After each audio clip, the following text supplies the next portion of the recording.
Governance conference में बोल रहे हैं। गवर्नेंस के इस मॉडल में भेदभाव और भ्रष्टाचार दोनों की ही गुंजाइश समाप्त हो जाती है। एक स्टडी के मुताबिक भारत ने पिछले 10 वर्षों में 250 मिलियन लोगों को गरीबी से बाहर निकाला है और उसके पीछे इस गवर्नेंस मॉडल की बड़ी भूमिका रही है। साथियों, जब सरकारें पारदर्शिता को प्राथमिकता देती हैं तो उसके नतीजे भी मिलते हैं और भारत इसका भी एक उदाहरण है। आज भारत के 130 करोड़ से ज्यादा नागरिकों के पास उनकी डिजिटल आइडेंटिटी है। लोगों की ये डिजिटल आइडेंटिटी, उनके बैंक्स, उनके मोबाइल सब इंटरकनेक्टेड है। हमने टेक्नोलॉजी की मदद से एक सिस्टम डेवलप किया है, डायरेक्ट बेनिफिट ट्रांसफर, डीबीटी। इस सिस्टम की मदद से हमने बीते 10 साल में $400 बिलियन से ज्यादा लोगों के बैंक खातों में सीधे ट्रांसफर किए हैं। ऐसा करके हमने करप्शन की बहुत बड़ी गुंजाइश को जड़ से ही समाप्त कर दिया है। हमने देश के $33 बिलियन से ज्यादा गलत हाथों में जाने से भी बचाया है।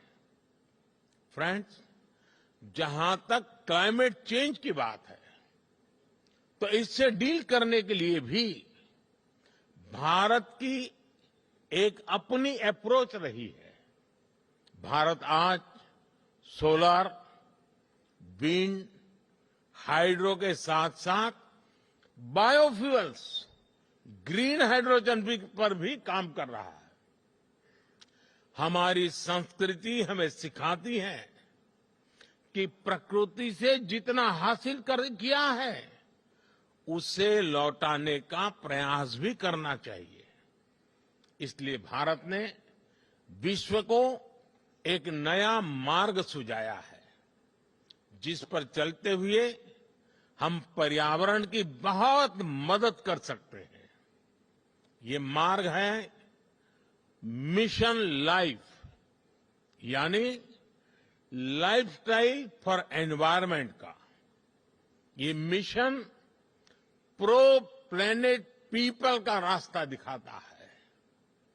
हम कार्बन क्रेडिट की अप्रोच को भी काफी समय से देख रहे हैं।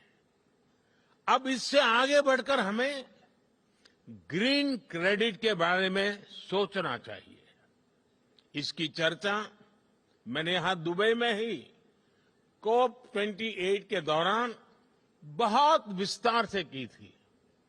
साथियों, जब हम फ्यूचर की तरफ देखते हैं तो हर सरकार के सामने आज अनेक प्रश्न हैं।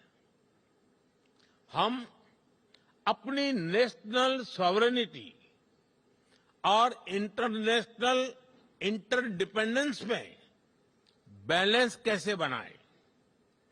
अपने नेशनल इंटरेस्ट के लिए काम करते हुए इंटरनेशनल रूल ऑफ लॉ के प्रति अपनी कमिटमेंट पर कायम कैसे रहे? नेशनल प्रोग्रेस का विस्तार करते हुए हम ग्लोबल गुड के लिए ज्यादा से ज्यादा कंट्रीब्यूट कैसे करें? हम अपने कल्चर और ट्रेडिशन से विजडम लेते हुए भी यूनिवर्सल वैल्यूज को समृद्ध कैसे करें? हम डिजिटल टेक्नोलॉजी का लाभ लेते हुए उसके नकारात्मक प्रभावों के उन प्रभावों से समाज को कैसे बचाएं? हम वैश्विक शांति के लिए प्रयास करते हुए आतंकवाद के खिलाफ कैसे मिलकर काम करें। आज जब हम अपने देश को ट्रांसफॉर्म कर रहे हैं तो क्या ग्लोबल गवर्नेंस इंस्टीट्यूशंस में भी रिफॉर्म नहीं होना चाहिए? ऐसे अनेक सवाल हमारे सामने है। इन सारे सवालों को ध्यान में रखते हुए ही हमें अपनी सरकारों को दिशा देनी है, फ्यूचर प्लानिंग करनी है।